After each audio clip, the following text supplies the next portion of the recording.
Hi everyone! Welcome to my channel and to my very first video.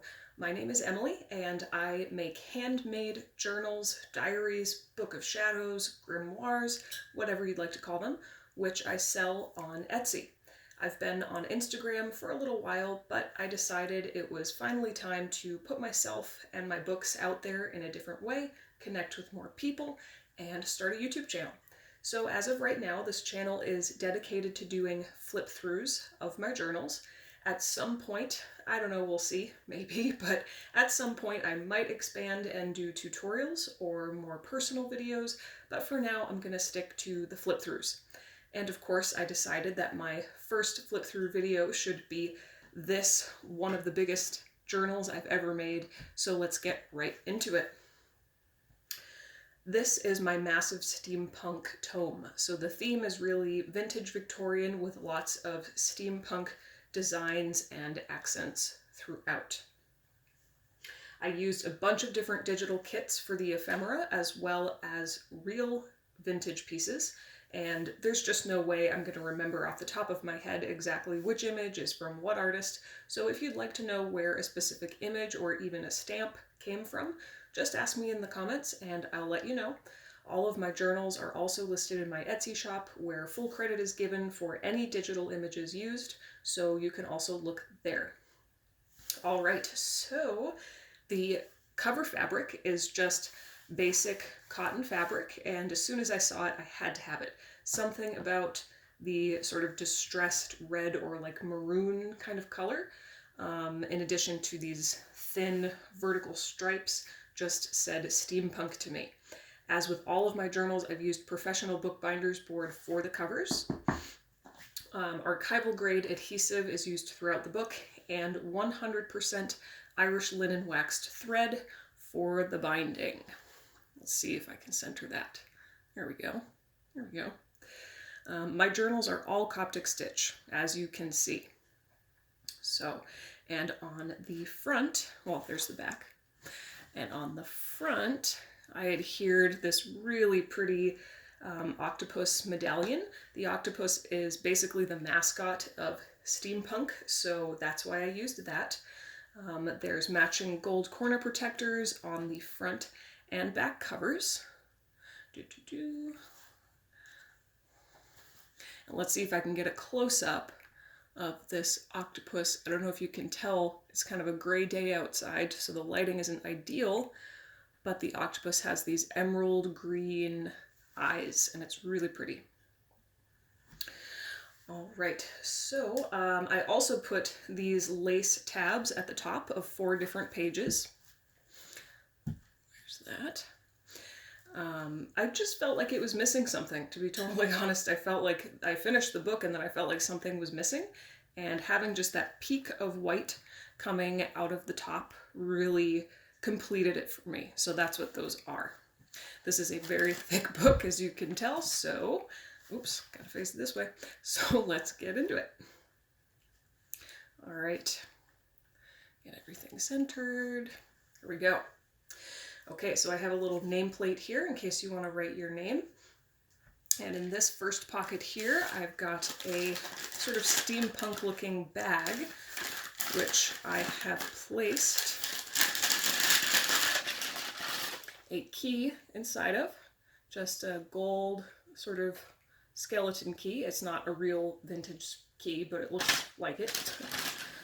And this bag, I actually got this bag from, I don't know where it came from. Actually, I think I got it from something I ordered from Etsy, and it came in this bag, but it looks like, you know, it has all those old vintage like advertisements, so I just kept it and used it for this journal.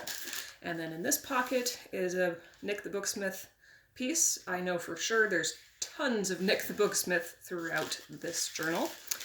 And then down here, I just adhered a little metal sort of clock / gear piece. It's just glued right down to the pocket there. All right, lined paper. Here's a nice big side pocket with, again, the octopus illustration. There is a little metal, let's see, a little charm of a ship's wheel. And then inside is just a pretty coffee-dyed journaling card. And then down here is just a little tuck spot with a journaling card. Blank on the back, a little shell stamp. So you will notice that all of my journals have coffee-dyed paper. Not only that, everything is coffee-dyed. I mean, every single thing you see has been coffee-dyed. Even if it was meant to look like it was distressed already, I coffee-dyed it anyway. And I also used this sort of Baroque-looking border stamp at the top of a lot of the blank pages. There's one of those tabs. I just glued it straight down. A couple of shell stamps at the bottom. There's a couple of little burn marks. I don't know if you can see that. Like just corners of the pages that I took my lighter to very carefully. I like placing this stamp just kind of sporadically throughout, so that way it's not all totally blank pages. Here's the other side of that lined paper. Now normally I put a pocket on basically every piece of patterned paper in a book, but in this particular case, I don't know, I just felt like these two pieces of paper next to each other looked so good, I just wanted to leave it as is. There's a ship stamp down there. Now, you will also notice, as I continue to crank out these YouTube video flip-throughs, that my journals are predominantly, no, they're always, first and foremost, writing journals. So even though technically I make blank journals and what are known as junk journals, even the most detailed junk journal I've ever made, like this one, is still a writing journal first and foremost. So there are over 200 pages of blank paper. I mean, blank, like just plain, with like maybe a stamp or something at the top. And then on top of that, there's all the patterned paper, all the journaling cards, all the ephemera, the envelopes, I mean, all of it. So my books are quite thick, especially when they're very junked out like this one is. I'm sorry if you can hear that noise, that is my heater. Anyway, so here's some more ephemera. This is definitely Nick the Booksmith. There's a little library card back there, a little bingo card in here. So much Nick the Booksmith. This is an old sort of newspaper. And I know if any of you out there are like me and you just love the sound of old pages turning, I will try to not speak the entire time I'm doing a flip through so you can enjoy that lovely crunchy sound.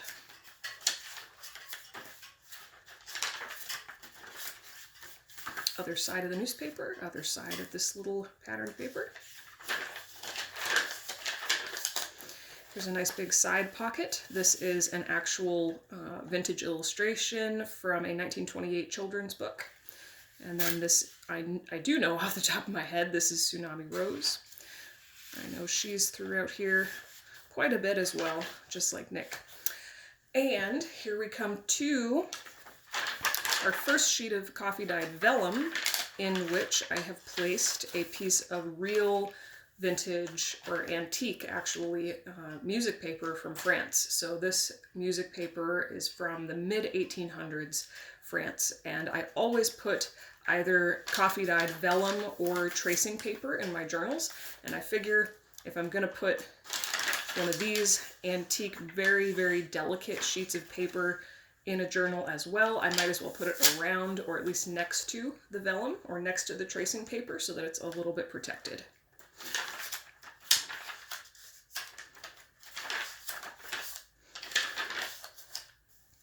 More lined paper, another big side pocket, and a pretty envelope with a card, Tsunami Rose, and on the bottom of this envelope is a little griffin stamp. This stamp is frequently used in this journal. So these just get tucked right in there. Candelabra stamp and another little burnt edge. sometimes I go a little crazy with the burning, and I do a little bit more than I really wanted to, so I played it safe in this book and just left a little tiny edge piece burnt. So here's another pocket. This is another real illustration from that same children's book, 1928, and then just a piece of postcard. Another side pocket. There's some quackery medicine advertisements throughout as well, because that feels steampunk to me. This is just a plain, pretty envelope. I'm realizing as I'm going along I should probably not reach over the book so much, because then you can't see. Nice big stain. I left this blank because I wanted you to be able to use the lines. A couple more shell stamps down there. Random starfish stamp. And inside of this piece of lined paper, I put a book page from that 1928 children's book. This is a page from A Christmas Carol.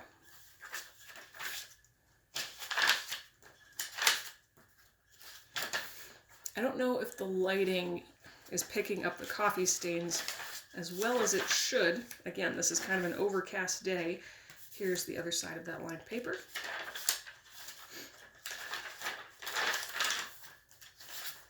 It's also kind of difficult to flip upside down. Oh, here's one of my favorite parts. So I glued the edges down here. So these are real pockets. You can't flip that part down. And in this pocket, I put a Nick the Booksmith piece of ephemera, and I coffee dyed it. So those blue splotches are what I did to it.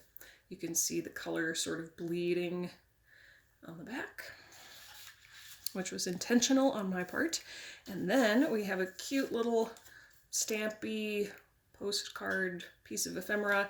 And then I love making these tiny little envelopes. I think they're just the cutest. And of course they're coffee dyed. Everything's coffee dyed. So that just tucks right in there. There's that ship stamp again.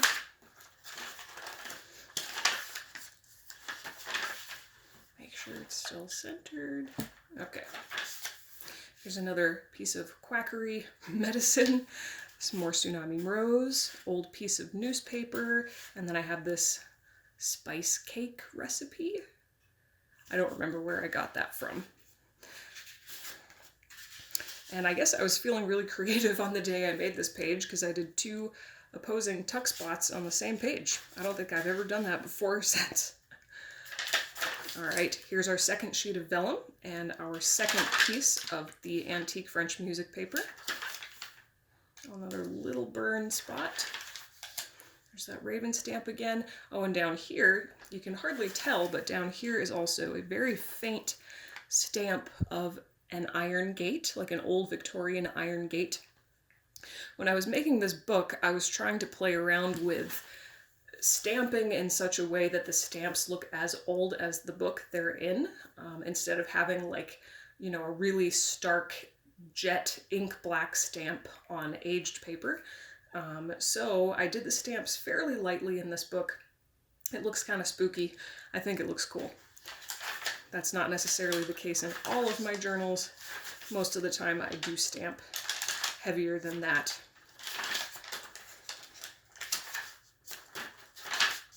Other side of the music paper and the vellum. Other side of that circus paper. Here's a tuck spot with another Nick the Booksmith piece. And that lovely coffee dyed paper. I'm obsessed with coffee stains. I love that. And then here's another cute little tuck spot. 2 more pieces of quackery medicine.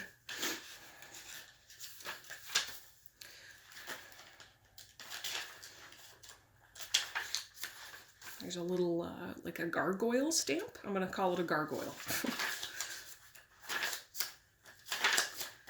Again, very lightly done I usually don't stamp as lightly as this. Candelabra stamp, other side of that striped paper. This is not a tuck spot or anything, it's just a label I glued flat down.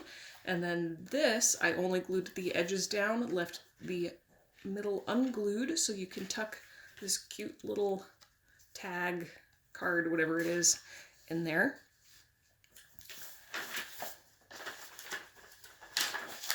Other side of that yellow polka dot paper, we've got an envelope, just coffee dyed, a little bit burnt. There is a Nick the Booksmith tag and a pretty, just sort of a floral journaling card. And all ephemera, all journaling cards, everything are not only coffee dyed but also edged with Tim Holtz Distress ink, this stuff. Alright, let me fix this. There's that Griffin stamp again, super lightly done. You could just write right over the stamps if you wanted to. Oh yes, here is a tuck spot with a nice big pretty journaling card. Another one of those little baby envelopes. So cute. And then if you open this up, it's another sheet of music paper, but this time it's not real. It's just a digital download meant to look like old music paper. Candelabra stamp on the back of that.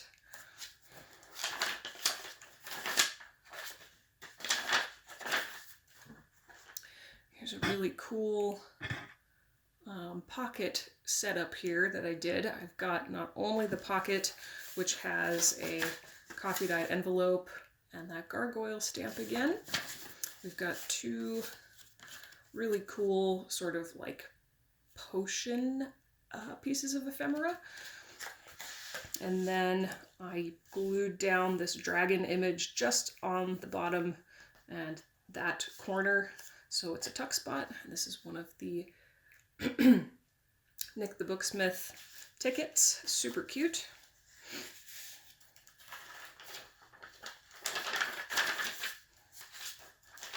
We're getting there. My books can be quite thick, but I do that because that's what I like. If I'm going to buy a journal, I want to be able to write in it for a long time. And then we have this monthly account of household expenses, because why not? This is not glued down, unlike the map, so you can fold that down. And that stain is just fabulous.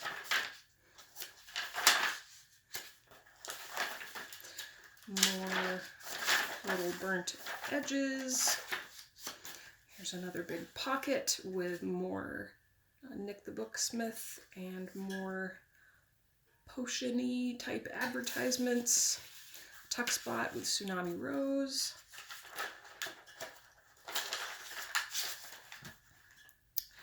Coffee dyed doily. More potion ephemera and quackery medicine stuff.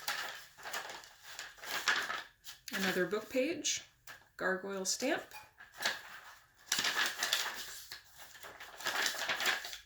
Other side of the book page, another stamp. Here's another one of those metallic clock / gear pieces from that first page. I just, again, glued it straight down onto the pocket. Two envelopes here. This one has very, very lightly stamped on it the Tree of Life stamp. Just a blank coffee dyed envelope. And in this one, there's nothing actually in this one, but I made it really long, so it's just folded up a bunch of times. Tons and tons of writing space. Of course, this is a writing journal.